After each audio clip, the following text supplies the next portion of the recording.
Nous accueillons à Angers le 33e séminaire de génétique clinique sur des thématiques chères au CHU et à l'Université d'Angers,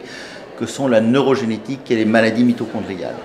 Alors la neurogénétique, c'est une surspécialité au croisement de deux disciplines, la neurologie et la génétique. Et depuis maintenant de nombreuses années, certains neurologues et certains généticiens se sont spécialisés dans ce domaine qui concerne des maladies rares, pour lesquelles le CHU d'Angers a une expertise toute particulière, puisque nous hébergeons de nombreux centres de référence, plusieurs autour de la neurologie et donc de la neurogénétique, ainsi qu'une filière nationale de santé maladies rares concernant les maladies du cerveau que j'anime au CHU d'Angers. Alors, concernant les maladies mitochondriales, c'est aussi un sujet de recherche qui nous est extrêmement cher, tant au niveau clinique qu'au niveau préclinique, à l'intérieur de l'unité MitoVasc qui adresse ce problème de recherche au quotidien.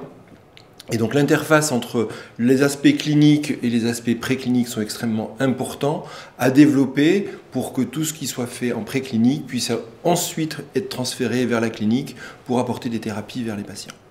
Les premières conférences qui ont eu lieu ce matin ont permis d'aborder une révolution qui est l'arrivée dans la vie des patients des premiers thérapies géniques, que ce soit les premiers essais de thérapie génique, et nous participons à Angers à plusieurs d'entre eux, particulièrement sur la maladie de Huntington, mais également l'arrivée des premiers traitements, je dirais presque de routine, c'est-à-dire dans le cadre d'une autorisation de mise sur le marché, et Angers est très investi dans ce domaine de la médecine de pointe.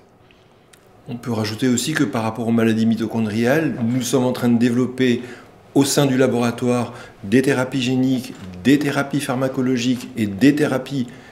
nutritionnelles pour ces maladies mitochondriales qu'on souhaite tester sur les cohortes qui sont recrutées au sein du CHU. Et c'est tout l'enjeu du partenariat entre le CHU et l'Université d'Angers qui, en nous accordant d'être un axe fort soutenu par ces deux partenaires, cela nous a permis d'évoluer et de développer cette activité et d'arriver aujourd'hui à ce beau succès qu'est ce congrès qui réunit près de 400 neurologues, généticiens, professionnels de santé intéressés par les maladies rares venant de toute la France et même de certains pays francophones.